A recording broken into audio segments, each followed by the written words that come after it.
स्वागत है आपका हमारे YouTube चैनल हनी वॉइस में। चलते हैं एक नई कहानी पर। रात के 12 बज रहे थे और मैं बहुत खामोशी से कमरे में आया और मैंने अपना लैपटॉप निकाला और गोद में रख लिया। आने वाले पलों को देखने के लिए पूरे तरीके से मैं तैयार था। ये पल मेरे बड़े भाई की शादी की रात के पल थे, जिन्हें मैं देखने के लिए बेताब था और उन पलों की वीडियो रिकॉर्ड करने के लिए भी तैयार था कि अचानक मैंने लैपटॉप पर भाभी को भाई के साथ कुछ ऐसी हरकत करते हुए देखा कि मैं सब छोड़ छाड़ कर भाई और भाभी के कमरे की तरफ भागा। भाभी भाई का वैसे तो सब कुछ ठीक था, पूरे घर वाले खुश थे क्योंकि मेरे बड़े भाई की शादी थी। लेकिन अगर इस घर में कोई खुश नहीं था तो वो मैं था। मैं अपनी परेशानी को छिपाने की बहुत कोशिश कर रहा था, लेकिन मैं खुद ब खुद चिड़चिड़ा हो रहा था और मैं बिना वजह चीज़ों की तोड़फोड़ कर रहा था। लेकिन मेरी इस तोड़फोड़ का भी कोई फायदा नहीं हुआ और फालतू में मैंने अपने ही कमरे का नुकसान किया था। बाहर तक मेरी कोई आवाज़ ही नहीं जा रही थी क्योंकि बाहर तो बहुत हंगामा था मेरे बड़ी भाई की शादी को लेकर और पूरा खानदान इकट्ठा था। काफ़ी दिनों से हमारे घर में किसी का ध्यान मुझ पर नहीं था, सब ध्यान मेरे बड़े भाई पर था और पूरे घर में उन्हीं की बातें चल रही थी। मेरे बड़े भाई से मुझे शुरू से नफरत थी। न जाने क्यों ये नफरत इतनी थी, होनी नहीं चाहिए थी। वो मेरा सगा भाई था, लेकिन फिर भी वो मुझे अच्छा नहीं लगता था। अपने गुस्से की वजह से इस घर में मेरे बड़े भाई की सुनी जाती थी। जो वो बोलता था उस घर में वही होता था। मेरे बड़े भाई का ऑर्डर आखिरी ऑर्डर होता था और हम सब घर वालों को इस ऑर्डर को पूरा करना होता था। अगर कहा जाए कि माँ बाबा को अपनी औलाद में सबसे ज्यादा मेरे बड़े भाई से मोहब्बत थी तो ये कहना गलत नहीं होगा। हालांकि मैं छोटा बेटा था और छोटा बेटा लाडला होता है, लेकिन यहाँ तो गंगा उल्टी ही बह रही थी। शुरू से बड़े भाई को ही अहमियत दी जाती थी, लेकिन आज उनकी शादी की वजह से कुछ ज्यादा ही अहमियत उन्हें मिल रही थी और ये मुझसे बर्दाश्त नहीं हो रहा था। उन्हें सिर्फ अहमियत ही नहीं मिल रही थी, बल्कि उन्हें मेरे बचपन की मोहब्बत भी मिल रही थी, जिसे मैंने अपने बचपन से बहुत ज्यादा चाहा था, बहुत ज्यादा प्यार किया था। उसका नाम मीरा था। मीरा मुझे शुरू से पसंद थी और बड़े होकर ये पसंद बहुत ज्यादा प्यार में बदल गई और प्यार ने जुनूनी इश्क की सूरत ले ली। और जब प्यार जुनून बन जाए तो इंसान अपने बस में नहीं होता है और अगर कोई इससे इसका ये इश्क छीन ले तो इंसान पागल हो जाता है। और मैं भी पागल ही होता जा रहा था। पिछले महीने बहुत ही खुशी के दिन गुजर रहे थे। मेरे घर में कहीं जाने की जोरों शोरों से तैयारी चल रही थी। मेरी माँ बहुत अच्छे से तैयार होकर कहीं जाने को कह रही थी। मैंने उनसे कहा कि आप कहाँ जा रही हैं, तो उन्होंने कहा कि मैं मीरा के लिए अपने बेटे का हाथ मांगने जा रही हूँ। ये बात उन्होंने मेरे गाल पर अपने हाथ से प्यार करते हुए कहा तो मैं खुश हो गया और मुझे लगा कि मेरी माँ मेरा रिश्ता मीरा के लिए लेकर जा रही है। मैं समझा कि मेरे माँ बाबा मेरा रिश्ता लेकर गए हैं मीरा के घर। लेकिन मेरे सर पर धमाका तब हुआ जब मुझे मालूम हुआ कि मीरा से मेरा नहीं, मेरे बड़े भाई का रिश्ता तय हुआ है। तो मैं अपनी माँ के पास गया और मैंने उनसे कहा कि आपने ये क्या कर दिया है। मैं मीरा से प्यार करता हूँ और आपने मेरे प्यार को मेरे भाई के हवाले कर दिया। मैं तो समझा कि आप मेरे रिश्ते की बात करने जा रही हैं। मेरी बात सुनकर मेरी माँ ने एक जोरदार थप्पड़ मेरे मुंह पर मारा था। मुझे बिल्कुल भी इसकी उम्मीद नहीं थी। मेरी माँ ने कहा कि शर्म करो, वो तुम्हारे भाई की होने वाली बीवी है। तुम्हारे भाई ने उसे पसंद किया है और अब वो तुम्हारी भाभी बनने जा रही है और तुम इसके लिए इस तरह के गंदे लफ्ज इस्तेमाल कर रहे हो। तुम्हें यह सोचना भी नहीं चाहिए मीरा के बारे में अब, क्योंकि वो तुम्हारी भाभी बनने वाली है। ये मेरी माँ की तरफ से पड़ा हुआ थप्पड़ नहीं था। ये थप्पड़ तो जैसे किस्मत ने मुझे मारा था। इस थप्पड़ के पड़ने के बाद मैं गुस्से में आ गया और मुझे कुछ समझ में नहीं आया मैं क्या करूं। मैं कुछ देर के लिए घर छोड़कर चला गया, लेकिन किसी को कोई फर्क ही नहीं पड़ा था। मेरे माँ बाबा मुझसे नाराज थे और अभी तो बड़े भाई को मालूम भी नहीं था कि मैं किस बात पर नाराज हूँ। कुछ दिन सड़कों की ठोकरें खाने के बाद मजबूरन मुझे घर वापस आना पड़ा, क्योंकि मेरे पास रहने के लिए ठिकाना नहीं था और मुझे अपने कमरे के बगैर नींद भी नहीं आती थी। लेकिन अफसोस इस बात का था कि किसी को मेरी फिक्र ही नहीं थी। हर कोई भाई की खुशी मनाने में बिजी था और पूरा घर ऐसे सज चुका था जैसे शादी वाले घर होते हैं। मैं तो जैसे अंगारों में जल रहा था और मैंने फैसला कर लिया था कि मेरे भाई की शादी को बर्बाद करके रहूंगा। पहले तो ये शादी होने ही नहीं दूंगा और अगर ये शादी गलती से हो भी गई तो इसे कामयाब नहीं होने दूंगा। इसी मकसद के लिए मैंने मीरा को फ़ोन किया और उससे मिलने को कहा, तो उसने कहा कि वो मुझे नहीं मिलना चाहती है। मैंने उससे कहा कि मैं उससे मोहब्बत करता हूँ, उससे शादी करना चाहता हूँ, वो भाई से शादी करने से मना कर दे। लेकिन जवाब में मीरा ने मुझे जो कहा उसे सुनकर मेरे होश उड़ गए। मीरा ने कहा, तुम्हारी औकात ही क्या है तुम्हारे बड़े भाई के सामने। तुम्हारे बड़े भाई की बहुत अच्छी नौकरी है, उनके पास गाड़ी है, वो एक मेहनती इंसान है और मुझे पसंद है। मैं बहुत खुश हूँ इस रिश्ते से। और तुम हो क्या अपने बड़े भाई के आगे? दिन रात आवारागर्दी करना तुम्हारा काम है। ना तुम पढ़ाई कर सके ना कोई मेहनत करते हो, और बात करते हो मुझसे शादी करने की। मुझ जैसी लड़की से शादी करने के लिए तुम्हें पहले मेरे लायक बनना पड़ेगा। लेकिन अफसोस कि अब तुम्हारी किसी मेहनत का कोई फायदा नहीं है। अब वक्त गुजर चुका है। हाँ, अगर ये रिश्ता तय होने से पहले तुम मेहनत करते, अपने पैरों पर खड़े हो जाते, तो मैं तुम्हारे प्यार को अपना लेती। लेकिन अब तो तुम्हें मेरे बारे में इस तरह सोचना भी नहीं चाहिए। मैं तुम्हारी भाभी बनने वाली हूँ और बेहतरी इसी में है कि तुम इस प्यार के रिश्ते को यहीं पर खत्म कर दो। मैं जो पहले से अंगारों में जल रहा था, मीरा की दिल चीर देने वाली बातों ने तो मुझे जख्मी कर दिया था और मैं बिल्कुल टूट सा गया था। अगर उसे मना ही करना था तो वो सही से मना कर सकती थी, लेकिन उसने मेरी तौहीन की थी, मेरी बेइज्जती की थी। अगर वो मेरी बेइज्जती किए बगैर मना करती तो शायद मैं मान जाता। लेकिन जिन लफ्जों में उसने मुझे मना किया था, वो मना करना नहीं, वो उसने मुझे धुतकारा था और मेरी बेइज्जती की थी। मैं वो भूल नहीं पा रहा था और मेरी हालत ऐसी थी कि काटो तो बदन में खून ना निकले। फिर वो दिन भी आ गया कि मेरे भाई की शादी मीरा से हो गई और अगले दिन उनकी विदाई थी और मैं अपने कमरे के चक्कर काट रहा था। फिर मुझे एक प्लान सूझा। जितनी तकलीफ मुझे मिल रही थी, मैं उससे कहीं ज्यादा तकलीफ अपने भाई, मीरा और सब घर वालों को देना चाहता था। मैं चुप बैठने वालों में से तो बिल्कुल भी नहीं था।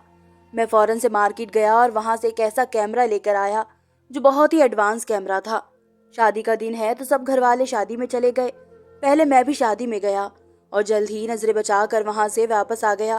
पूरा घर खाली था। मेरे भाई के कमरे का दरवाजा खुला हुआ था। वो कमरा फूलों की सेज से सजा हुआ था और हर तरफ फूल ही फूल बिखरे हुए थे और बहुत ही खूबसूरत लग रहा था।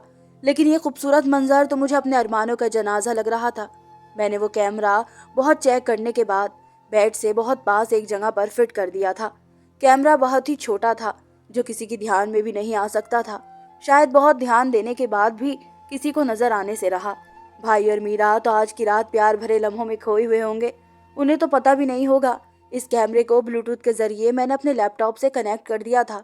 अपना ये कारनामा करने के बाद मैं दोबारा से मैरिज हॉल में गया, जहाँ पर बहुत धूमधाम थी। मैं धूमधाम देखने हरगिज नहीं गया था। मैं तो सिर्फ इसलिए गया था कि कहीं किसी को मुझ पर शक ना हो जाए मेरे ना होने से, और वो लोग मुझे ढूंढने घर तक ना जाए और सबको पता ना चल जाए कि मैं क्या कर रहा हूँ। अब मेरे अंदर थोड़ा सुकून आ गया था। थोड़ी देर पहले जो मैं इस धूमधाम में बिलबिलाया बिलबिलाया फिर रहा था, अब मेरे अंदर एक सुकून सा आ गया था और मुझे खुशी महसूस हो रही थी कि उन दोनों का मजा खराब करने के लिए मेरे पास कोई तो प्लान मौजूद है जिस पर मैं मजे करूंगा और आगे की जिंदगी में मीरा को ब्लैकमेल भी कर सकता हूँ। मैंने सोचा था कि शादी की रात के वीडियो मीरा को दिखा दिखा कर उसे दिमागी तकलीफ दूंगा और इसको ब्लैकमेल करूंगा कि वो मुझसे रिश्ता बनाए, वरना मैं इसकी वीडियो इंटरनेट पर वायरल कर दूंगा। न जाने मेरे दिमाग में इतने सारे गंदे ख्याल कहाँ से आ गए थे। न मेरी परवरिश ऐसी थी, न मेरा खानदान ऐसा था। स्टेज पर दूल्हा दुल्हन के रूप में बैठे हुए अपने भाई और उसके साथ बैठी अपने प्यार को देखकर तो मेरी हालत बुरी होने लगी थी। मुझसे बर्दाश्त नहीं हो रहा था। लेकिन जो भी था, मैंने उनकी खुशियों को बर्बाद करने का सोच ही लिया था। शादी पूरी हो चुकी थी और विदाई का वक्त आया तो मैं सबसे पहले घर की तरफ भागा। घर पर मैंने फूलों से भाई और भाभी का स्वागत करने के लिए सारा रास्ता सजाया था। मैं उन्हें सरप्राइज देना चाहता था कि मैं उनकी खुशी में खुश हूँ, और वे सरप्राइज देखकर हैरत में पड़ गए थे, क्योंकि जैसे ही उन दोनों ने गाड़ी से नीचे कदम रखे, वहां से लेकर उनके कमरे तक मैंने फूल ही फूल बिछा रखे थे। मैंने उनसे कहा कि मैं उनकी खुशी में खुश हूँ और मैंने अपना दिल साफ कर लिया है। मेरी बात सुनकर वो दोनों मुस्कुरा दिए और भाई ने मेरे सर पर प्यार से हाथ फेरा। वो दोनों हल्के से चलते हुए घर के अंदर तक आए और छोटी मोटी रस्मों के बाद मीरा को मेरी बहनों ने उसके कमरे में पहुंचा दिया। मैं भी जल्दी से अपने कमरे में चला गया और लाइट बंद करके कमरे का दरवाज़ा लॉक किया और फौरन से अपना लैपटॉप ऑन किया, जहां पर मैं उनकी शादी की रात को देख सकता था। मैंने देखा कि मीरा अकेले कमरे में बैठी हुई है और मुस्कुराती हुई जा रही है। वो बहुत खूबसूरत लग रही थी और मैं उसके हुस्न में खो गया था और मुझे अपने भाई से जलन महसूस होने लगी थी। कहते हैं जलन का यही ख्याल होता है कि जो चीज़ दूसरे के पास है वो हमें मिल जाए, और अगर वो हमें नहीं मिल सकती तो दूसरों को भी नहीं मिलनी चाहिए। जलन में मेरा भी हाल कुछ ऐसा ही था। मीरा मुझे तो नहीं मिली थी, लेकिन उनकी खुशियों को बर्बाद करने का मेरे पास पूरा पूरा बंदोबस्त था। थोड़ी देर बाद मैंने देखा कि अचानक मीरा उठ खड़ी हुई।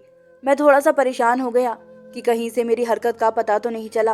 फिर मैंने देखा कि वो सोफे के सामने पड़े हुए टेबल पर रखे जग के पास आई और पानी पीने लगी। तो मुझे थोड़ा सुकून मिला कि वो प्यास की वजह से उठी थी। थोड़ी देर वहां बैठने के बाद वो फिर से अपने बेड पर आ गई और ठीक होकर बैठ गई। वो भाई का इंतजार कर रही थी और भाई भी थोड़ी देर बाद कमरे में आए तो मेरी तो जैसे राख जलकर राख हो गई थी। ये मंजर देखकर भाई मीरा के करीब आकर बैठ गए और वो उससे कुछ बात कर रहे थे। यकीनन वो उसकी खूबसूरती की तारीफ ही कर रहे थे, लेकिन मैं सिर्फ उनकी वीडियो ही देख सकता था, उनकी आवाज नहीं सुन सकता था।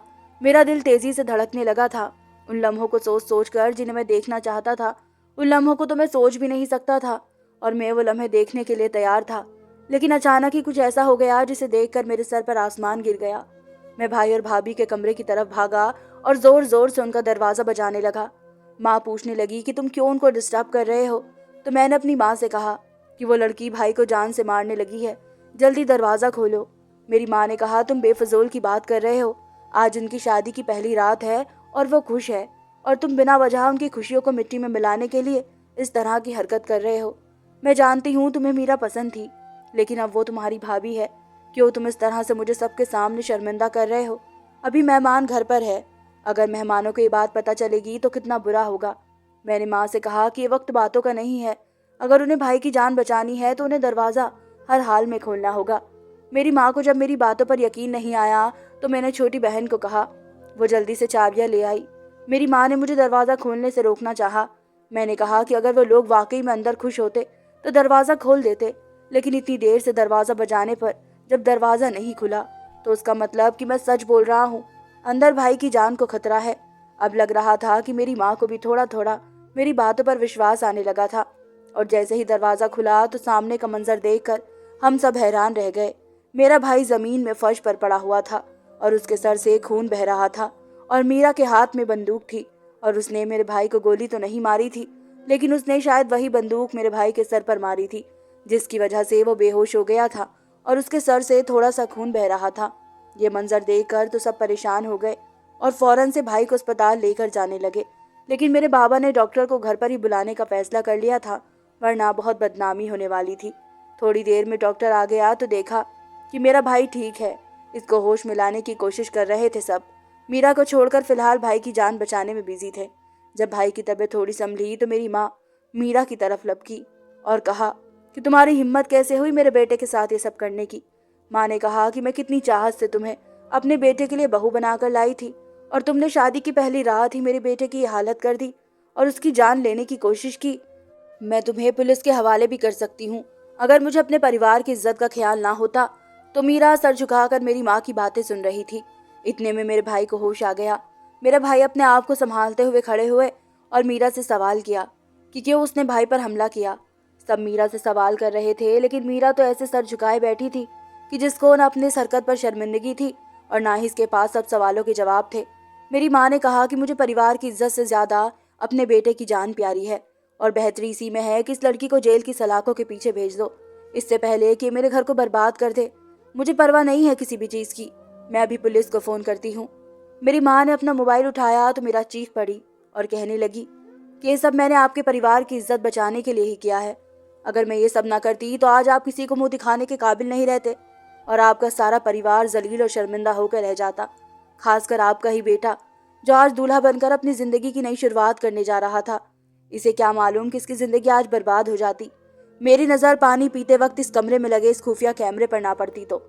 ऐसा कहकर मीरा जोर से उठी और वहां जहां मैंने कैमरा फिट किया था उसने वहां से कैमरा खींचकर उतारा और सबके सामने फेंक दिया। सब घर वाले कैमरे को देखकर हैरान थे, किसी की आवाज़ नहीं निकली।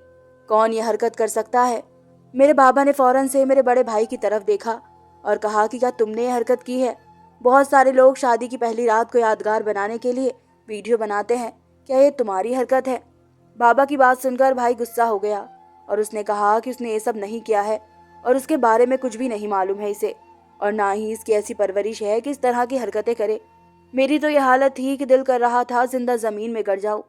न जाने कहाँ से मीरा को ये खबर हो गई और कैसे इसकी नज़र उस कैमरे तक पहुंच गई, लेकिन अभी तक ये पता नहीं चला था कि ये काम किसने किया था। अभी तक मेरा नाम नहीं आया था। लेकिन अगले ही पल मीरा ने चिल्लाते हुए उंगली मेरी तरफ कर दी और मेरा नाम लेते हुए कहा कि आपका ये बदतमीज बेटा है जिसने ये गिरी हुई हरकत की है। ये इसी का काम है। और मैं जल्दी समझ गई थी कि हमारी जिंदगी के खूबसूरत पलों को अपने कमरे में देख रहा है, क्योंकि मैरिज हॉल में मैंने नोट किया था कि ये थोड़ी देर के लिए गायब हो गया था और काफी देर तक गायब रहा और फिर अचानक से वापस आ गया था। शायद किसी ने ये बात नोट नहीं की थी, लेकिन मैंने ये बात नोट कर ली थी और मैं समझ गई थी कि अपनी यही कारस्तानी को अंजाम देने के लिए घर आया था। मैं डर तो बहुत रहा था, लेकिन मैंने मीरा पर गुस्सा करते हुए कहा कि तुम झूठ बोल रही हो, मुझ पर झूठा इल्जाम लगा रही हो। तुम्हारे पास क्या सबूत है कि ये सब मैंने किया है? मेरी बात पर मीरा ने कहा कि आइए आप सब मेरे साथ इसके कमरे में चलें, सब दूध का दूध और पानी का पानी हो जाएगा। मीरा काफी रफ्तार से मेरे कमरे की तरफ बढ़ गई और उसके पीछे मेरे माँ बाबा भी आने लगे और मेरी तो जैसे दुनिया ही बर्बाद होने जा रही थी, क्योंकि कमरे में मेरा लैपटॉप खुला पड़ा था। मैंने उनका रास्ता रोकना चाहा, लेकिन वो लोग नहीं रुके और मीरा तेजी से मेरे कमरे में चली आई, जहाँ लैपटॉप को खुला देखकर सब हैरत में पड़ गए, जहाँ पर भाई के कमरे की तस्वीर थी। सबसे पहले तमाचा मेरे बाबा की तरफ से मुझे पड़ा था और फिर मेरी माँ ने भी मुझे थप्पड़ मारा और फिर वह दोनों मुझे मारते ही रहे और मुझे बचाने वाला कोई नहीं था। मेरे सब घर वाले मेरा तमाशा देख रहे थे और शायद सब यही चाहते थे कि मेरे माँ बाबा मुझे जान से मार डाले। मेरे बाबा ने कहा कि दिल तो करता है कि तुम्हें जान से मार दूं, लेकिन तुम मेरी औलाद हो, काश कि तुम मेरे बेटे ना होते तो उस वक्त जिंदा ना होते। मेरे बाबा की बात सुनकर मीरा चीख पड़ी कि क्या मैं किसी की बेटी नहीं हूँ? क्या मैं आपकी और अपने माँ बाबा की और आपके बेटे की इज्जत नहीं हूँ, जिसको एक खाक में मिलाने जा रहा था, और अभी आप इसको माफ करने के लिए तैयार है? मीरा की बात पर मेरे बाबा खामोश हो गए थे। ऐसी सिचुएशन पैदा हो गई थी कि किसी को कुछ समझ में नहीं आ रहा था और मेरी ऐसी हालत थी कि मैं अब जिंदा नहीं रह सकता था। मैं फौरन से भाई के कमरे की तरफ भागा। मेरे पीछे कोई नहीं आया, लेकिन मेरी बहन आ गई। वो समझ गई थी कि मैं क्या करने जा रहा हूँ। मीरा के हाथ में थोड़ी देर पहले जो बंदूक थी, इसको मैंने उठाया और अपनी कनपटी पर रखा और एक जोरदार आवाज निकली गोली की, लेकिन मेरी बहन ने मुझसे बंदूक छीन ली थी और गोली सीधा दीवार पर जाकर लगी थी और सब भागते हुए वहां आए। तो मैंने कहा कि मैं अपने आप को मारना चाहता हूँ। मेरे लिए अब जिंदगी का कोई मतलब नहीं है। मैं शैतान के बहकावे में आ गया था, लेकिन मुझे नहीं मालूम था कि मैं अपने ही घर वालों की नज़र में गिर जाऊंगा। मुझे पता है आप सब लोग मुझे माफ़ नहीं करेंगे, लेकिन मैं अभी शर्मिंदगी के साथ सारी ज़िंदगी जिंदा नहीं रह सकता हूँ। बेहतर इसी में है कि मुझे मर जाने दें। बहुत मुश्किल से मेरे कुछ रिश्तेदारों ने मुझे रोका। भाई शायद मीरा को हर बात बताया करते थे। उनकी फ़ोन पर बात होती थी और भाई ने यह भी बताया था कि उनकी साइड टेबल पर उनकी बंदूक पड़ी होती है। इसलिए मीरा ने भाई को गोली तो नहीं मारी, लेकिन जानबूझकर उनके सर पर हमला किया, वो भी थोड़ा सा, ताकि मैं देखकर फौरन से वहां आ जाऊं। जब मैं वीडियो देख रहा था तो मीरा ने भाई की कनपटी पर बंदूक तानी हुई थी, लेकिन दरवाज़ा खटखटाने पर जल्दबाजी में उसने भाई के सर पर हल्का सा वार किया। सारी खुशियां मिट्टी में मिल चुकी थी। सबके दिल उदास थे और कुछ दिन यूं ही गुजर गए। मेरा एक कज़न हर वक्त मेरे साथ रहता था कि कहीं मैं अपने आप को जान से न मार दूं। फिर मेरे इसी कज़िन ने मुझे कहा कि माना, तुमसे गलती हो गई है, लेकिन अब यही सही है कि तुम ये शहर छोड़कर चले जाओ। खुदकुशी परेशानियों का हल नहीं होती है। जो पाप तुमने किया है इसके लिए तो शायद माफ़ी मांगने पर माफ़ी भी मिल जाए, लेकिन खुदकुशी की कोई माफ़ी नहीं है। तुमने आखिर खुदकुशी कर ली तो सीधा नर्क में चले जाओगे। वो कहते हैं ना कि अब ये सोचा है कि मर जाएंगे, मर के भी चैन न पाया तो किधर जाएंगे। और तुम यहाँ से भागने के लिए इस जहाँ से तो जाना चाहते हो, लेकिन अगले जहाँ का सामना कैसे करोगे? बेहतर होगा कि तुम अपने पापों की माफ़ी मांगो। हो सकता है कि वो तुम्हारे लिए अच्छा साबित हो। मैं बाहर मुल्क चला गया और आज इस किस्से को 2 साल हो चुके हैं और 2 साल से मैं अमेरिका में हूँ और मेरा घर वालों से कोई कांटेक्ट नहीं है। मैं अब किसी के साथ कांटेक्ट रखना भी नहीं चाहता, क्योंकि मुझ में अब हिम्मत नहीं है कि मैं अपने घर वालों का सामना कर सकूं। धन्यवाद दोस्तों।